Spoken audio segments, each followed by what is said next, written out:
Welcome to Burlap Teachers. Enjoy the video. You'll begin by preparing power and the source device. Charge the case and earbuds to at least half so no interruptions occur. Once done, open the charging case or pull both earbuds out to force them to power on and attempt pairing. Make sure Bluetooth is enabled on your phone, go to Settings, open Bluetooth, and keep the screen visible.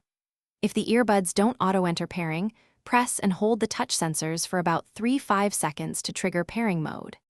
Now, on your phone, find and tap JBL Wave 300 in the device list. You're telling the phone to accept the earbud's radio signal. Once you tap it, follow any on-screen prompts to allow permissions for audio and calls. This ensures full functionality. Listen for the LED blink or a voice tone that confirms a link.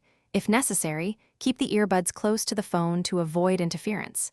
If you interrupt, cancel and retry from the case open state, so both earbuds resume cooperative pairing. Finish by playing music or making a quick call to verify left and right channels and the mic work. Adjust volume and codec settings if available. If audio is uneven or connection drops, put both earbuds back in the case, close it for 5 seconds, then open and repeat pairing. For a deeper reset, long press the touch sensors or the case button for about 10 seconds to clear previous pairings.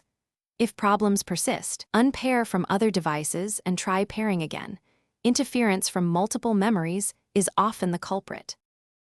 Thanks for watching. Consider subscribing if this video helped you.